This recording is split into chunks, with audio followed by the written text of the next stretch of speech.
But Trump, as we all know, did not do this to defend or protect Black people from crime. It's because DC is now a sundown town for MAGA, unless you got, big balls. And they are here as a white backlash, and they're using it as a distraction from the obvious, the Epstein files, from the genocide, you name it. And they're pinpointing cities that are under Black leadership, not just Democrat leadership, but let's be specific that, white supremacy is still the dominant doctrine here from the founding of this country to Project 2025. So here we are. The program director and host over at We Act Radio, which is our Washington, D.C. affiliate. He's also the author of Nineveh, A Conflict Over Water.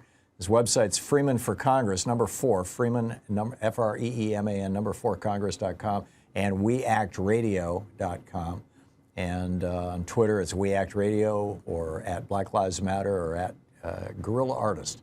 Kimon, welcome back to the program. So Trump says that he's going to, or has maybe already by today, federalize the DC police force. And you've lived there, I believe most of your life. Yes. What's the situation there? Tom, I wish I could quote Stephen Colbert and Jon Stewart right now, how they really feel about Trump, but I'm in good company. There you go. Having said that, I want people to understand that we had a lot of resistance, a lot of rallies against these efforts. Of course, even our DC Attorney General Brian Schwab said that, everything Trump does is unprecedented, unnecessary, and unlawful. And as such, there's an organization called freedcproject.org who has identified that the critical mass of resistance is 3.5% of the population. And as a DC delegate candidate here in DC, I got 22,000 votes in the last election, which is more than Trump got in his best night. And so 3.5% of DC's population is 24,000. So there's we're knocking on the door of resistance here. But I want to make sure people understand that it's a mixed bag, Trump. I'm sorry to inform you of that. I just debated a Trump supporter yesterday. A lot of people can go back to our We Act Radio's Facebook or IG to catch that interview.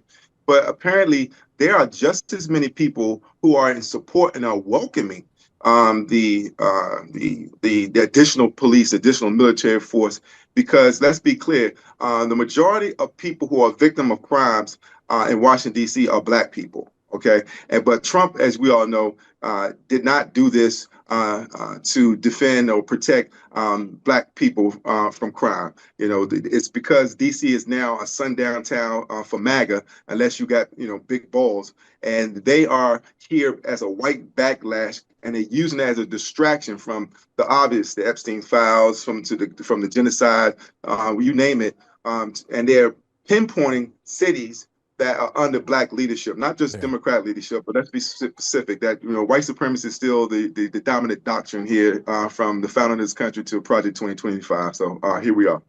This is all too familiar to me. You wake up with a scratchy throat, congestion, runny nose, and cough. You know your body. You know you're getting sick, right? Well, what are your choices? Tough it out, get sick, and take time off work? Hope the doctor can see you this month? Wait 2 hours at urgent care and have people cough all over you? Or open your medical emergency kit like mine.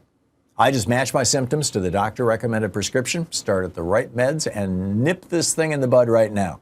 This is not a first aid kit. It comes with doctor-prescribed meds to treat dozens of common and serious medical issues. Strong antibiotics for infections of all types, strep throat, pneumonia, UTIs, bronchitis, and a lot more. Plus a doctor's easy guide so you'll know exactly what to take and when. No waiting to see the doctor, no waiting at the pharmacy. My meds are in my kit. Every home should have at least one medical emergency kit. You can get $35 off at urgentcarekit.com/Tom, Tom, when you check out. That's promo code Tom at urgentcarekit.com/Tom. Kimon, the deploying the military, these National Guard troops and Marines, and God only knows what all he's going to end up using, they're not trained in being police. I mean, you've got military police, but he's not deploying the MPs. They're trained in blowing things up and killing people. And it seems to me that if you are trying to reduce crime, if he wanted to reduce crime in DC, what he'd do is, make sure that there was a larger allocation of money for the DC Police Department so they could hire a couple, 500 new officers or something like that, and that they would want to do something about inequality in Washington, D.C. I mean, inequality is the principal driver of crime. And that's something that is subject to, a whole lot of remedies.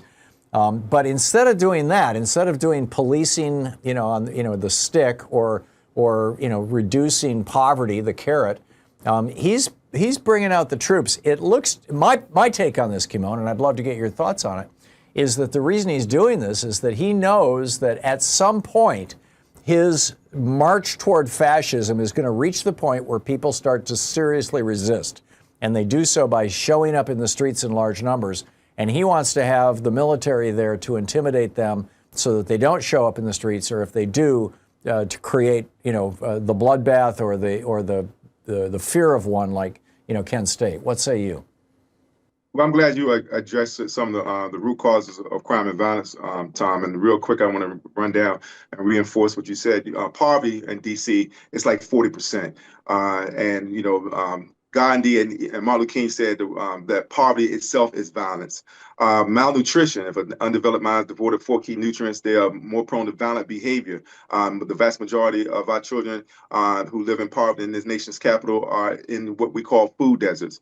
Lead exposure is not just a precursor for cognitive dysfunction, but also another cause for violent behavior. And in DC, we just got RFK Stadium, a billionaire got billions of dollars of tax fee money, but DC Water won't replace all the lead pipes until 2037, 7 years after the stadium is completed. And then finally, illiteracy. DC has twice the national illiteracy rate. And none of these things have been addressed by anyone. But, let's be clear, Trump is flooding the city with military and federal police and underserved communities, but he didn't cut funds for public safety or Medicaid. Well, the big beautiful bill or the big ugly bill would do that, but it hasn't taken effect yet. But those cuts to Medicaid, housing, labor, and violence prevention were things that was done by our own neoliberal elected officials here in DC. What Trump is responsible for, they talked about letting criminals go free when they go to court. Well, herein lies the problem, Tom. Unlike you, they can tell the truth and still be lying. All right. Yes, that has happened. But why has it happened? They throwing rocks and hiding their hand. There's a significant backlog of judicial appointments in DC Superior Court and DC Court of Appeals. And this backlog has led to delays in process and exacerbated by the fact that the Senate has refused to vote on several nominees, creating a deliberate short-staffed situation. And we just need to acknowledge that.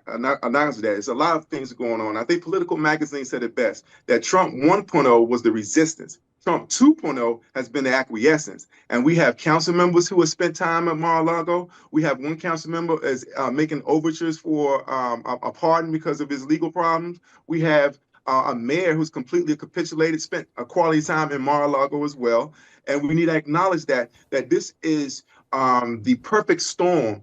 And as you well know, Tom, that the Posse Comitatus Act prevents the U.S. military forces being used against citizens of America on American soil. But everything this president has done, again, unprecedented, unnecessary, and unlawful. So we can't take any refuge in any of that. Yeah, I was watching MSNBC this morning. I believe it was Morning Joe, and they had a guy on who was like, yeah, there's a lot of crime in D.C., and a lot of people don't feel safe walking around parts of D.C., so probably a lot of people are going to welcome the military. And I'm yelling at the TV, like, the military doesn't know how to police.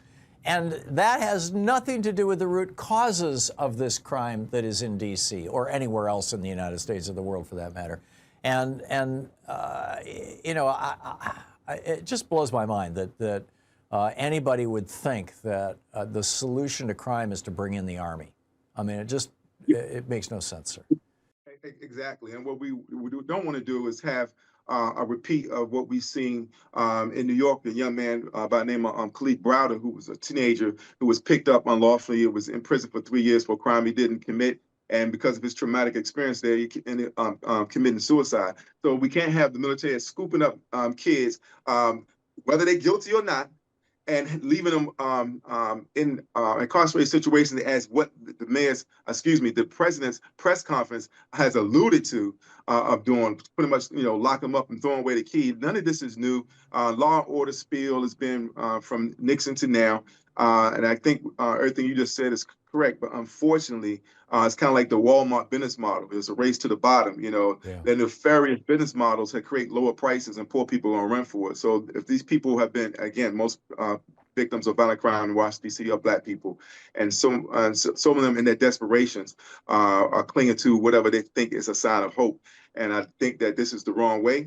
And I think that we need to address the root causes of crime and violence, and we should stand in resistance to this authoritarian regime.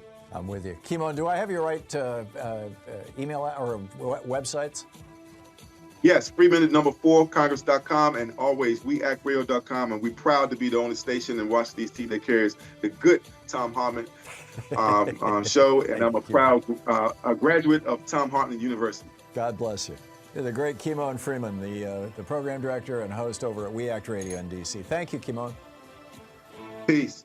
Stay safe, stay strong, stay woke.